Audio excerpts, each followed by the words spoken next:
Nah, sekarang menulis proposal tesis. Nah, ini mulai menulis proposal tesis. Jadi ini pada hari ini juga ini masih gambar umum, nanti pendahuluan pun masih sedikit lah, masih kulitnya. Nah, nanti baru kita pada mulai pertemuan-pertemuan berikutnya kita kupas introduction itu atau pendahuluan itu isinya apa aja. Ya, hari ini baru sekedar apa namanya pengenalan lah ya. Nah, proposal tesis itu apa sih? Ya, udah pernah saya sampaikan itu. Kalau tesis itu adalah karangan ilmiah. Lalu proposal tesis apa dong? Gitu kan? Nah, proposal ini sebuah dokumen mempresentasikan sebuah kasus untuk sebuah usul atau dan tindakan dilakukan seorang sehubungan dengan hal tersebut. Jadi ada kasus mana, ajukan proposalnya untuk menjawab gitu usulan dan tindakan apa yang bisa dilakukan untuk mengatasi kasus tersebut. Kasus di sini masalah lah, ya. Misalnya terjadi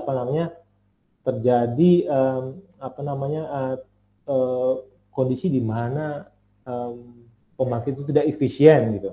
Nah, diusulkanlah satu solusi gitu ya, tindakan secara ilmiah mengatasi hal tersebut. Kurang lebih seperti itulah, itu proposal tesis.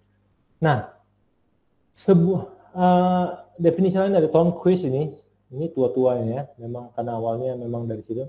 Ini sebuah dokumen untuk membenarkan apa yang Anda rencanakan, untuk mendapat persetujuan untuk itu. Tentu persetujuannya dari mana? Dari tim, gitu ya. Biasa ketika seminar proposal itu ada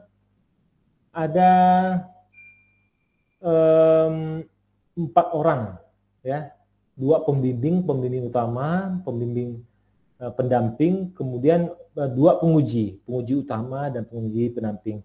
Jadi sebelum maju ke seminar proposal, bapak-bapak ini harus dapat persetujuan dari pembimbingnya. Jadi pembimbing merasa yakin bahwa tema yang diangkat ini kira-kira lolos lah dari penguji, tidak nanti berakibat diulang gitu ya, seminar ulang. Nah, maka dia berani memperbolehkan untuk mengajukan berkas-berkas untuk seminar proposal tesis gitu ya. Nah, moga-moga bapak-bapak nih ya, bapak-bapak itu bisa mengajukan, mungkin saya nggak tahu apa bisa semester ini gitu kan, lebih bagus lagi gitu ya semester ini. Kalau enggak bisa minimal paling lambat awal, jadi masuk semester depan tuh udah langsung seminar gitu, jangan tunggu lagi gitu. Udah agak telat sebenarnya. Nah, kenapa Anda menulis sebuah proposal tesis? Nah, kenapa? Kok enggak langsung, Pak, kenapa enggak langsung tesis aja sih? Gitu. Ngapa sih pakai proposal? Kan repot nih, Pak. Nah, perlu diketahui, proposal tesis itu jadi dasar gitu untuk riset bapak-bapak sekalian, bapak ibu sekalian. Ya. Jadi yang kita rencanakan tuh apa? Jelas dulu. Jangan sampai nanti kita rencanakan, kita tidak rencanakan, di tengah jalan gagal ganti topik gitu. Ya, itu kan kerja 2 kali, ya repot lah, habis tenaga, habis uang, habis pikiran, habis emosi gitu kan. Nah, dan proposal tesis apa? Memaksa Pak Muhammad, Pak Heri, Budi untuk dapat memikirkan ini nih kira-kira habis ini ngapain. Jadi keseluruhan proyek tesis itu bisa dipikirkan dari awal hingga akhir. Itu gimana? Itu imajinasi kita gitu. Nah, nanti meleset-meleset dikit tidak apa-apa, tetapi kita sudah punya semacam rencana lah gitu, yang sudah kita bisa bayangkan dari awal, ini kan saya ngerjain apa. Nah, ke depan setelah ini dapat hasilnya, saya ngerjain apa gitu. Jadi ketika ada masalah, kita bisa antisipasi ya selama studi. Dan kita siap. Misalnya, saya nanti mau ambil 5 data, penelitian saya bekerja sama dengan PLN misalnya. Saya ambil 5 data A, B, C, D, E. Nah, ini saya rencanakan ambil data 4 nih, ini alatnya ada. Yang kelima ini alatnya kurang ada, saya harus pinjam di mana. Nah, tapi sudah pikirkan, kalau ini nanti ternyata tidak ada, antisipasinya gimana? Apakah dengan ketiadaan alat ini itu bisa tetap memberikan kesimpulan bahwa penelitian bapak ini, bapak ibu ya, ini berhasil gitu ya, berhasil. Oke, kalau udah masuk ya. Jadi bapak ibu berhasil. Nah itu, jadi harus dipikirkan sampai ke situ gitu, ya. Kemudian jika kita memiliki gagasan kemana kita pergi, misalnya saya penelitian di perusahaan ini A, mau kerja sama perusahaan A, gitu ya, sekaligus menyelesaikan persoalannya. Nah, kita udah tahu kita pertama ngapain, di sana ngapain, kemudian data apa yang kita ambil. Nah, itu lebih gampang daripada begini. Bapak Ibu pergi ke misalnya bersama tadi dengan perusahaan A gitu ya. Bapak Ibu mau ambil 5 data tadi A, B, C, D, E. Tiba-tiba sampai di sana karena tidak terencana, Bapak Ibu lupa. Ya, data C, D ini lupa diambil. Nah, ini kan repot dan kurang profesional gitu ya. Nah, jadi udah tahu, udah kebayang. Nanti ketika ngambil data ini, pengalaman orang-orang tuh ada kesulitan tertentu misalnya untuk mengambil data ini. Nanti antisipasinya pas di sana gimana gitu. Jangan dipikirkan pas di sananya, baru dipikirkan solusinya. Jadi ketika mengambil data itu sudah tahu bahwa nanti resikonya ada masalah di sana berdasarkan pengalaman orang sebelumnya, dan kita sudah memikirkan jika itu terjadi itu antisipasinya gimana, sehingga lebih mudah Bapak Ibu mendapatkan data. Dan data yang valid gitu ya. Nah, begitu juga misalnya membangun sebuah sistem, misalnya sistem monitoring gitu ya, sistem monitoring apakah berbasis IoT atau berbasis konvensional gitu ya. Nah, itu semua tergantung gitu ya, tergantung dari gagasan Bapak Ibu sekalian. Tetapi ketika mengambil data, misalnya mengukur Bapak Ibu monitoring berbasis IoT. Nah, Bapak Ibu kan pengen menganalisis nih. Nah, Bapak Ibu harus tahu udah ada A, B, C, D, nanti mau diambil. Nah, gitu kan?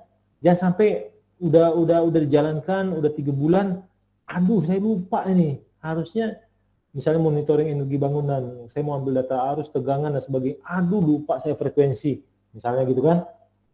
Berarti harus ulang lagi ngambilnya harus ngambil lagi, kan itu rugi waktu, rugi tenaga dan sebagainya. Jadi kalau sudah direncanakan, diplot dari awal, itu menjadikan lebih mudah gitu ya. Oke, nah itu mengapa kita menulis sebuah proposal ya. Nah itu jika Anda memiliki gagasan kemana Anda pergi, lebih mudah untuk sampai ke sana. Jangankan itu ya, jika Bapak Ibu tahu nih, kan Bapak Ibu kan pernah kadang-kadang kan misalnya mau kemana kita ya, sama kawan gitu ya, nggak ada gagasan tuh, galau tuh kadang-kadang agak bingung kan mau kemana kan, ya kan? Kemana ya? Nah, misalnya membutuhkan, misalnya saya mau beli alat apa nih, nggak tahu, jadi harus nyari-nyari. Nah, jadi dalam perjalanan nyarinya itu butuh waktu lama. Pasar tengah, oh nggak ada. Ke mana? Ke toko yang besar, nggak ada juga. Nah, tetapi ketika Bapak Ibu sudah tahu gagasan, oh ini ada di sini, nah, pasar tengah misalnya. Nah, Bapak Ibu udah tahu, tinggal pergi sana di toko apa, tek dapat, udah pulang dapat, cepat. Tesisnya yang tadinya saya pernah bilang kan, saya pernah bimbing itu 2 tahun. 2 tahun itu karena setelah seminar habis itu hilang, 2 tahun kemudian datang gitu. Datang tuh ya udahlah saya lanjut aja lah, udah langsung udah minggu sidang, kasihan juga ya. Nah, tapi ada juga 3 bulan tuh. Nah, karena dia udah tahu mau kemana. Jadi intinya adalah bisa cepat tergantung Bapak Ibu proposalnya sudah sangat jelas atau belum. Kalau proposal belum jelas, mau lari kemana belum jelas, lolos sih biasanya, kurang-kurang dikit lolos. Tetapi Bapak Ibu harus pikiran begini, ketika jelas itu bukan untuk masalahnya dapat diuji dengan nilai jelek, dapat nilai jelek atau enggak, itu membantu Bapak Ibu untuk membawa gagasan Bapak Ibu ini berhasil, gagasan yang diangkat dalam untuk tesis ini berhasil gitu. Karena Bapak Ibu tuh sudah tahu mau pergi kemana, apa yang diambil, kemudian setelah diambil tuh bagian apanya yang dianalisa itu udah tahu semua. Nah ya, nah itu penting. Nah persyaratan isi proposal, ya. Nah, isi proposal nih, ini idealnya ya Bapak Ibu ya. Itu ada 2, umum dan khusus. Ya, kalau umum itu ya hampir semua tesis itu punya. Persyaratan khusus itu tergantung masing-masing institusi, ya. Tergantung masing-masing institusi mana yang dipakai gitu ya. Nah, yang umum dulu. Nah, semua isi proposal tesis harus menetapkan konteks untuk penelitian. Ya, jadi Anda harus menetapkan konteks untuk penelitian dan tunjukkan kebutuhannya. Jadi yang kadang-kadang misleading itu ketika mahasiswa untuk mempresentasikan proposalnya, kemudian tanya, ini masalahnya apa sih? Nggak ada masalah. Lah, kok nggak ada masalah, ngapain teliti gitu kan? Nah, masalahnya gimana? Oh, dia yang bermasalah. Nah, Nah, jadi sebenarnya yang bermasalah mahasiswanya, bukan yang mau diangkat nih, yang diangkat nih biasa-biasa aja. Nah, jadi masalahnya dia apa? Nggak dapat judul, jadi bingung. Jadi, nah itu nampak sederhana, tapi Bapak Ibu nanti ketika menjalaninya ternyata memang juga ya, simple, tapi ternyata susah juga yang cari topiknya ya. Nah, kurang lebih seperti itu.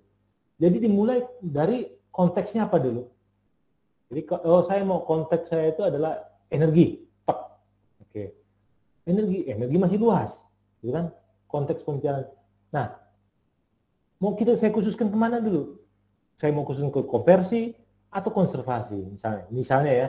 Kalau konversi berarti pembangkitan apa dulu misalnya, surya, air, atau apa, angin misalnya ya, sampah atau apa. Nah, itu konversi dari sumber itu, raw material itu menjadi listrik misalnya. Tapi saya mau misalnya konservasi.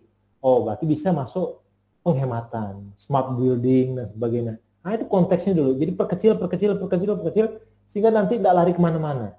Karena kadang-kadang di proposal itu dia menceritakan energi secara keseluruhan besar, mengucur itu aja udah 2 halaman itu menjelaskan energi secara umum gitu. Padahal itu mubazir sebenarnya.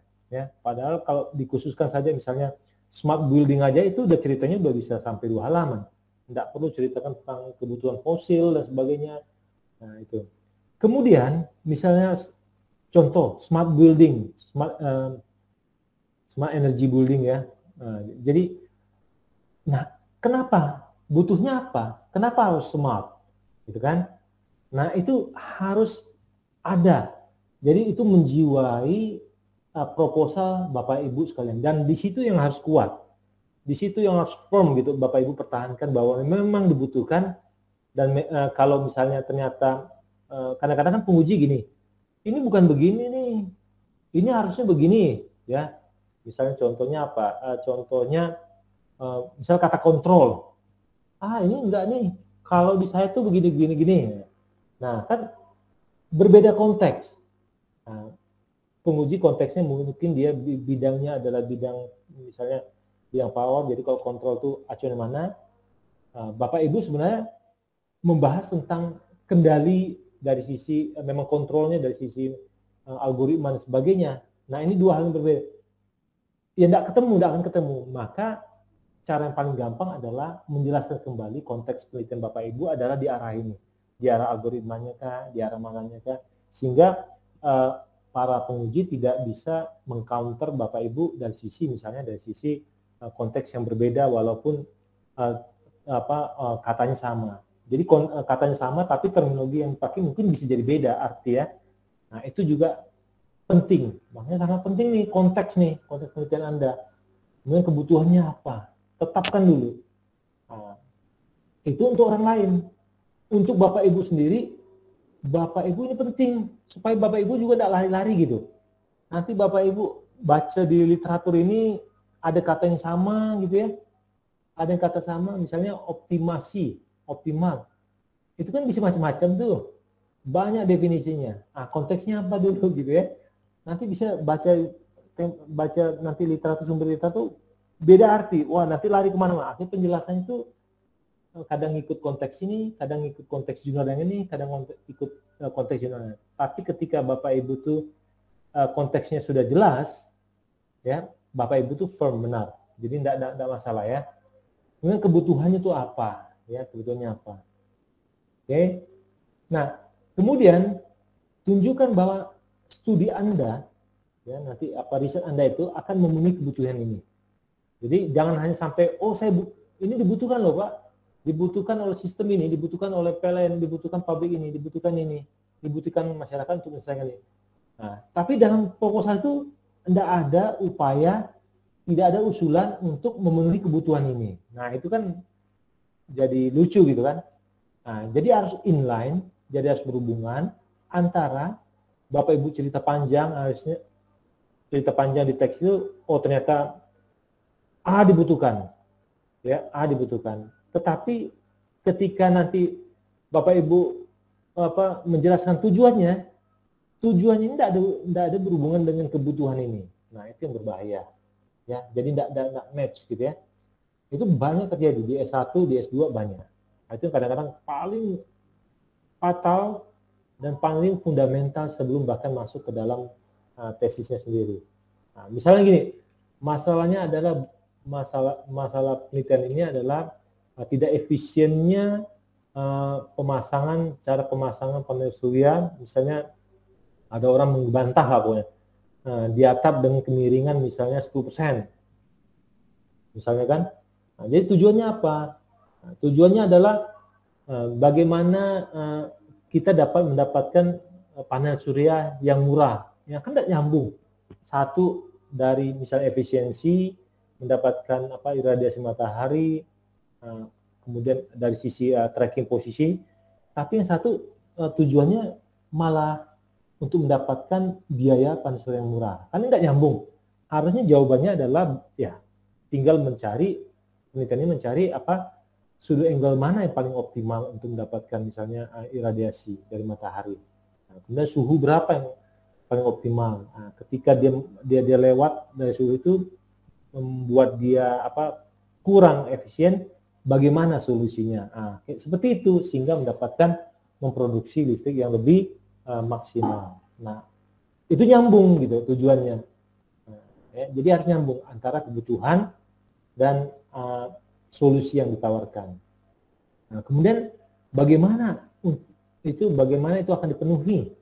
Nah, itu terkait dengan metode yang Anda gunakan.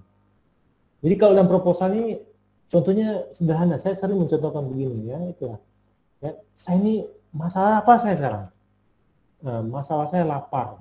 Nah, oke, lapar. Nah, kemudian ada latar belakang kenapa saya lapar. Saya lapar itu latar belakang kenapa? Oh, saya pergi ke kantor, kemudian saya kerja, ternyata kerjaan saya belum selesai, dan sebagainya, tetapi kerjaan itu diminta sama bos, maka harus selesai, sehingga saya lupa makan, maka akhirnya pun saya lapar dan hampir sakit. Jadi pengantar itu latar belakang itu gitu, tapi masalahnya apa? Saya lapar sekarang, saya lapar, gitu kan? Itu permasalahan, statement permasalahan itu saya lapar. Nah, solusinya bagaimana dong? Tujuannya apa dong? Tujuannya adalah tujuan penelitiannya nih, tujuan dari aktivitas ini ada apa? Membuat saya kenyang dan tidak sakit gitu kan. Tujuannya itu. Nah, kemudian bagaimana caranya? Bagaimana caranya ini adalah metodologi. Oh, ada macam-macam. Si peneliti satu menyarankan beli langsung jalan ke toko nasi Padang, langsung dapat pakai motor sana, plug, murah meriah. Oke, itu salah satu metode. Metode kedua mengusulkan, pesan pakai Grab atau Gojek lah, cepat diantar ke rumah, nggak capek, walaupun kelemahnya misalnya agak lama kadang-kadang misalnya ya. Nah, yang ini kita cepat, tetapi kalau kita tadi yang pertama tuh metode pertama cepat, tapi kita harus pergi beres-beres pakai baju dan pergi beli makanan gitu, bolak-balik lagi, jadi harus kita yang beli. Nah, itu. Metode ketiga gimana? Oh, kok dosen misalnya, minta tolong mahasiswa lah, gitu kan? Tolong belikan dulu ya. Nah, jadi ada 3 metode nih. Nah, misalnya sebelumnya ada dua metode tadi, beli sendiri dengan ini. Anda mengusulkan metode yang ketiga tuh, kan sah saja. Metode ketiga minta tolong sama mahasiswa yang ada di situ yang lagi tidak sibuk, minta tolong untuk memberikan nasi makan siang gitu. Wah, ini akhirnya kalian usulkan kenapa itu memiliki nilai kelebihan dari 2 metode yang berikutnya dan sebagainya. Akhirnya ini menjawab. Akhirnya apa? Dengan metodologi ini mahasiswa pergi, perkiraan waktu berapa dianalisis, baliknya berapa dianalisis, dan akhirnya hasilnya apa? Kenyang. Nah, itu tujuan tercapai, gitu ya. Nah, kemudian indikator keberhasilannya apa? Waktu yang dibutuhkan lebih singkat untuk mengatasi lapar Anda. Kurang lebih seperti itulah kadang-kadang. Nggak susah kan ya? Ya nggak susah. Jadi kalau bayangkan tuh, apalah pertanyaan penelitiannya kayak gitu tadi tuh, lapar, ya, lapar. Nah, kemudian misalnya banyak sih, misalnya dulu kan keyboard. Nah, ini kan keyboard berkembang. Oh, nggak enak. Nah, masalah itu tidak enak di tangan. Menyebabkan penyakit apa tuh yang getar-getar jari bergetar. Nah, solusinya bagaimana? Nah, banyak orang mengusulkan yang mouse atau keyboard yang memiliki nilai ergonomis tinggi. Nah, ide itu aja akhirnya membuat apa? Keyboard itu dan mouse itu harganya pun meningkat tajam gitu ya. Nah, kurang lebih seperti itu. Ide itu inovasi ya. Nah, itu umum, jadi harus ada konteksnya, kebutuhannya, kemudian bagaimana Anda memenuhinya, dan kira-kira metodologinya apa, secara singkat itu apa. Nah, persyaratan khusus, nah ini tergantung dari institusinya. Nah, di kita nanti kita sedang buat pedoman ya untuk tesis dan skripsi. Mungkin saya tidak tahu apakah selesai ya dengan Pak Rudi, kemudian saya juga masuk tim. Nah, moga-moga kita bisa seragamkan lah ya supaya tidak membingungkan untuk mahasiswa. Saya tidak tahu selesainya kapan, tetapi semoga bisa kalian pakai. Oke ya. Nah, biasanya ada beberapa bab lah boleh dikatakan ya, bab atau bagian dari proposal. Ya, ini biasa berganti-ganti namanya, tetapi intinya sama. Kalau kalian sudah punya isinya ini, udah nggak masalah. Mau diganti pendahuluan, mau diganti apa gitu nggak masalah. Ya. Nah, pertama-tama yang harus adalah pendahuluan tadi, yang saya bilang tadi itu, latar belakang. Kenapa lapar itu? Latar belakang untuk bisa orang membayangkan, oh memang penting sih masalah ini nih. Ya, latar belakangnya apa? Kemudian sifat dari masalah yang diangkat. Ya. Nah, sifatnya bagaimana? Urgent nggak? Sensitif nggak nih? Atau bagaimana? Ya. Nah, itu harus disampaikan. Kemudian pernyataan masalahnya apa? Nah, ini harus firm gitu. Masalah tadi apa? Lapar gitu kan. Nah, ya. Nah, itu masalah kalau misalnya yang tadi yang di pembangkit misalnya tidak efisien. Nah, kalau misalnya harga misalnya tidak ekonomis gitu. Maksudnya kata-kata kuncinya tidak ekonomis. Maka apakah yang saya usulkan ini membuat itu menjadi lebih ekonomis? Nah, maka dilakukanlah penelitian ya untuk mengcounter metode-metode sebelumnya yang tingkat efisiensi atau tingkat ekonomisnya itu tidak memuaskan misalnya. Jadi tugas saya adalah membuat itu lebih baik. Misalnya. Kemudian di pendahuluan itu harus ada pernyataan. Mengapa masalah yang diangkat itu penting? Kenapa sih penting nih? Nah gitu. Kok diangkat-angkat? Oh tidak penting, ngapain diurusin gitu kan? Ya, kok lapar tadi mungkin tidak penting kali ya untuk tesis.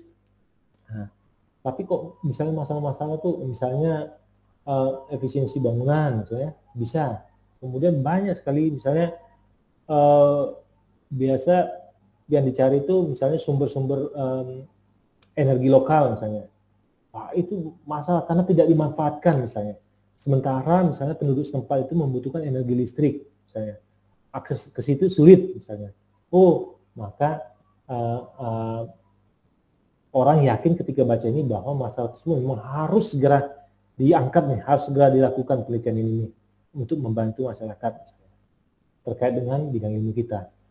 Kemudian, bagaimana riset Anda tuh berkontribusi untuk menyelesaikan masalah? Nah, jadi ceritakan dulu bagaimana kurang lebih, apakah saya kontribusinya sampai nanti rekomendasi saja, atau bahkan saya menemukan alat gitu kan. Kalau kalian pernah dengar tuh alat misalnya bisa gas, bisa jadi listrik misalnya, LPG listrik, sehingga untuk nelayan misalnya kan. Nah itu kan butuh kontribusi untuk menyelesaikan masalah. Caranya riset Anda memberikan barangnya, menciptakan barangnya gitu, dan menciptakan inovasi. Atau riset Anda baru sampai tahap misalnya memodelkan. Hasil model ini diuji dengan simulasi. Dan secara simulasi itu baik. Nah, ya. Kenapa simulasi? Ada sistem-sistem memang harus melalui tahap simulasi dulu. Karena ketika diterapkan itu, dia skalanya besar, sehingga tidak mungkin untuk tesis ya. Tidak mungkin misalnya untuk merancang sistem jaringan besar gitu ya. Ada ide, tak mungkin dia bikin jaringan distribusi listrik yang besar itu, tentu dia melalui simulasi. Ya. Tapi data-data yang diambil, data-data yang ditampilkan itu mencerminkan data-data real gitu ya, mendekati data-data real, sehingga nanti bisa dipakai. Oke, nanti kalau ada pertanyaan silakan dipotong, nggak apa-apa ya. Nah, kemudian yang berikutnya adalah pertanyaan riset, research questions, dan hipotesis. Ini kadang ada, kadang tidak, tergantung ya.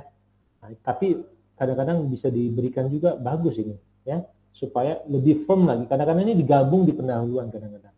Tapi kadang-kadang ini juga digabung di state of the art. Jadi tergantung dia posisinya. Tapi kadang-kadang ada juga yang meletakkannya sampai satu bab khusus memang, kan? Satu bab khusus pertanyaan riset, questions dan hipotesis. Apa sih yang ditanya dalam riset ini? Gitu. Pertanyaan apa sih yang harus dijawab dalam riset ini? Gitu. Contoh, apa hubungan antara dua atau lebih dari dua konsep, variabel, fenomena, hal-hal dibahas, kejadian, dan seterusnya? Apa hubungannya? Misalnya hubungan antara gempa dan kemiskinan, ya misalnya itu hubungan layang-layang dengan padam listrik, nah, misalnya itu dua variabel, atau hubungan misalnya penambahan beban ya dengan perkembangan produksi listrik misalnya. Nah, hubungan antara renewable energy dengan sistem integrasi jaringan listrik misalnya. Bagaimana hubungannya ini? Apakah terkait dengan apa gitu? Terkait dengan penyediaan listrik atau bagaimana ya? Nah, bagian ini perlu masuk ke definisi terminologi yang digunakan. Jadi kalau kita menyampaikan sesuatu, kita harus sampaikan dulu terminologinya. Termnya itu apa? Jangan sampai nanti orang bingung, orang dengan background misalnya, kalau saya misalnya ada, kalau di Kendari itu ada istilah pull dan zero. Nah, itu pull dan zero ya. Nah, orang kan bingung, zero itu nol, gitu. Pull itu kutub. Ngapain sih belajar nol dan kutub? Nah, itu kan kalau di term kontrol itu penting, tapi di term lain mungkin dia bingung ya. Nah, itu harus dijelaskan dulu ya. Nah, bagian ini buat dapat juga menyatakan pertanyaan tambahan atau sub hipotesis ya. Nanti saya akan kasihkan contohnya tentang pertanyaan riset. Oke, kemudian pertanyaan riset jelas dan fokus, tidak terlalu luas, tidak terlalu sempit. Tidak terlalu luas, tidak terlalu sempit gitu ya. Terlalu sempit juga tidak bagus, terlalu luas juga tidak bagus. Jelas dan fokus. Jadi fokus yang penting. Tidak mudah jawab, tapi tidak sulit juga dijawab ya. Jangan sampai mudah. Misalnya pertanyaan riset ini, jawabnya apa? Ya. Ya udah, nggak usah di riset lagi, udah tahu jawabannya. Gitu kan? Harus agak susah sedikit. Tapi jangan juga sulit dijawab. Untuk menjawab itu harus saya nanti mendapatkan data dari menteri gitu. Waduh, ini dapat data dari menteri, kapan jadinya tesis saya nanti janjian sama menteri, repot lagi gitu kan. Nah, jadi harus dipertimbangkan. Dapat diteliti. Nah, itu penting, harus dapat diteliti. Dan sampai tidak bisa.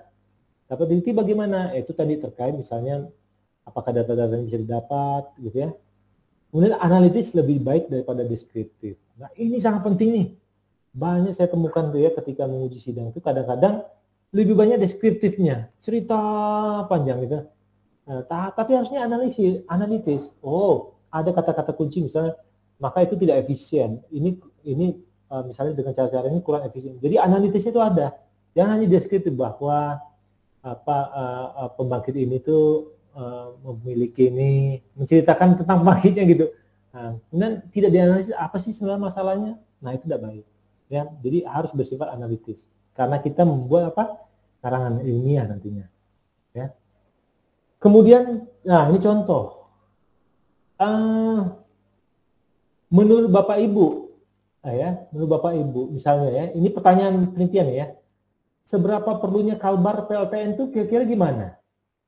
Ini sempit, luas, atau pas nih?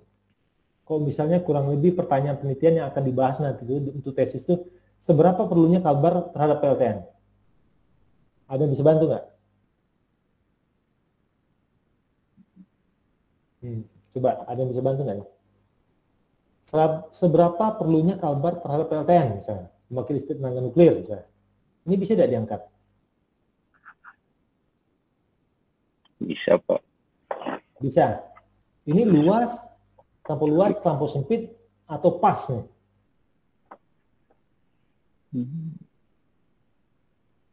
Kira-kira. Sempit, Pak. sempit, ya. Nah, jadi pertanyaan terlampau sempit, ya. Nah, jadi Anda tidak perlu 2000 kata untuk menjawab, enggak perlu itu. Ini enggak perlu benar-benar riset mendalam lah nih, ya. Nah, misalnya seperti itu ya. Kemudian misalnya ini, apa dampak ketergantungan Kalbar terhadap bahan bakar fosil? Ini sempit, luas, atau pas nih?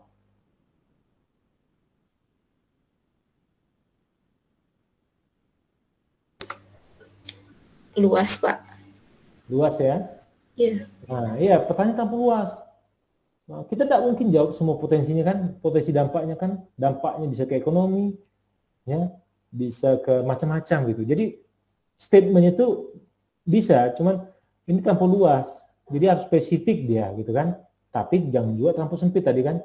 Nah, misalnya kayak gini nih, nah haruskah pemerintah kalau mempromosikan kebutuhan akan tenaga nuklir untuk mengurangi kontribusi negatif terhadap perubahan iklim? Nah, ini pilihan terbaik. Nah, jadi fokusnya itu apa? Perlu atau tidak tuh mempromosikan? Maka dikaji efisien nggak dan sebagainya. Nah, maka ini pilihan terbaik karena memerlukan diskusi-diskusi dalam dimensi yang spesifik gitu. Tetapi fokusnya tidak terlalu sempit, fokusnya tetap lebar sedikit, tapi tidak terlalu luas. Nah, tetapi dia apa? Dia pada dimensi yang khusus gitu, ya. Nah, nanti boleh dimulai dengan pertanyaan-pertanyaan ini, gitu. Baru diangkat nanti, haruskah? Maka nanti judulnya adalah apa? Pendekatan promosi apa gitu, ya judulnya ya. Teknik pendekatan atau pendekatan yang baru gitu, sehingga promosi itu pas gitu. Nah, gitu ya. Jadi untuk menentukan sebuah pertanyaan riset ada hal-hal yang penting. Pertama, tentukan dulu kebutuhan maksud. Ya, maksudnya apa? Kebutuhan itu apa? Kemudian buat daftar topik dan pilih topik yang menarik. Jadi misalnya, dari data ini, dari kebutuhan ini saya bikin 5 topik. Nah, kalian pikirkan mana sih yang menarik? Kalian dulu pede nggak gitu? Menurut kalian uji diri kalian, dari 5 ini mana yang paling menarik buat kalian? Dan akhirnya buat yang lain. Kemudian lakukan pra-penelitian. Nah, ini penting nih, lakukan pra-penelitian. Lihat dulu, cek dulu di Google di mana ya. Ini sudah gimana gitu ya. Pendekatan sama udah masih baru atau tidak gitu. Kemudian persempit topik Anda. Ya. Jadi persempit topik Anda. Lebih baik meneliti sebuah isu atau dimensi dan dengan dalam, sangat dalam, ya spesifik, dalam tetap daripada banyak isu ekonomi mau dibahas gak, isu teknisnya mau dibahas gak, isu ini, jadi banyak dimensi, tetapi nanti akhirnya ketika analisis itu permukaan kulit-kulitnya saja gitu, tidak deep, tidak dalam gitu. Nah, itu hati-hati. Kemudian setelah itu baru tulis pertanyaan penelitian Anda, ya. Oke. Nah, misal ini, apa hubungan antara IoT teknologi dan konservasi energi pada bangunan? Ini bagaimana? Ini luas, samar-samar, jelas, atau bagaimana? Yang pertama, apa hubungan antara IoT teknologi IoT ya, ini dan konservasi energi pada bangunan, misalnya. Ini udah jelas belum atau belum jelas atau fokus atau tidak ya?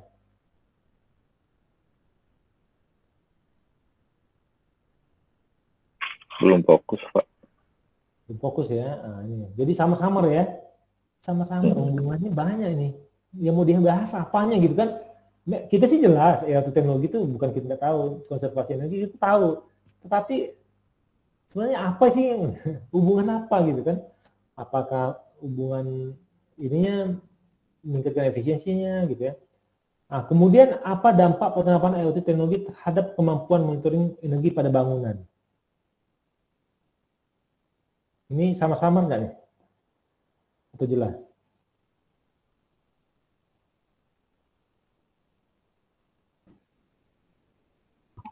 Jelas ya, Pak. Enggak bingung ya? Jelas ya? Nah, ini tapi terlalu mudah. Masa ngangkat tesis tentang apa dampak penerapan IoT teknologi terhadap kemampuan monitoring bangunan? Ya, pasti bisa dampaknya jadi kita monitoring mudah lah. Itu enggak perlu tesis ya. Akhirnya ya dampak dengan adanya penerapan IoT teknologi, kita bisa lihat HP gitu ya. Lihat apa monitoring energi pada bangunan ya dengan HP. Ya kotanya itu ya nggak tampu apa gimana gitu untuk diangkat untuk menjadi tesis karena terlalu mudah jawabannya ya. Nah, jadi yang ini pilihan terbaik nih, perangkat monitoring IoT telah diaplikasikan pada bangunan hotel di Pontianak misalnya. Tapi mengapa gitu ya? Meskipun upaya monitoring telah dilakukan, level pemborosan energi tetap terjadi. Nah ini menantang nih. Padahal udah dibantu dengan IoT. Nah, gitu kan? Tetapi kok pemborosan itu terjadi tetap pada. Nah, akhirnya ini menantang. Ada riset lah, apa dari sisi IoT-nya, dari sisi aplikasinya, dari sisi mananya, akhirnya mengerucut pada apa sih menyebab pemborosan, solusinya apa gitu. Kurang lebih seperti itu ya. Nah, ini fokus gitu ya, tapi ke satu dimensi dia, ya, pemborosan energi. Jadi tujuannya apa? Pasti supaya sistem IoT ini diterapkan tidak menjadi pemborosan energi, tetapi bisa membantu memberikan ide gitu ya, mungkin apa caranya, mungkin teknologinya diubah atau bagaimana agar dia bukan pemborosan energi terjadi, tetapi penghematan energi, ya. Kurang lebih itu. Nah, oke, bentar lagi ya. Nah, sedangkan hipotesis adalah anggapan dasar, ya, jawaban sementara terhadap masalah yang teliti dan masih bersifat praduga karena masih harus diuji kebenarannya. Nah, kalau misalnya tadi pertanyaan perangkat monitoring IoT teraplikasikan pada bangunan hotel Pontianak, mengapa meskipun upaya monitoring telah dilakukan level pemborosan energi terjadi? Kemukakan berdasarkan pengalaman Anda atau dugaan Anda, kemukakan kemungkinan itu apa gitu. Ya, kemungkinan itu apa? Nah, nanti dalam penelitian diuji apakah benar atau tidak hipotesis Bapak Ibu sekalian gitu. Ya. Nah, oke ya. Misalnya, aduh ini mendung ya. Ini pasti hujan nih. Bentar lagi nih. Dalam 2 menit, 10 menit hujan nih. Nah, hipotesis Anda apa? Faktanya apa? Mendung gitu ya. Tapi hipotesis Anda apa? Ini bentar lagi hujan. Ternyata enggak hujan gitu kan. Berarti hipotesis itu salah gitu ya. Nah, kurang lebih seperti itulah.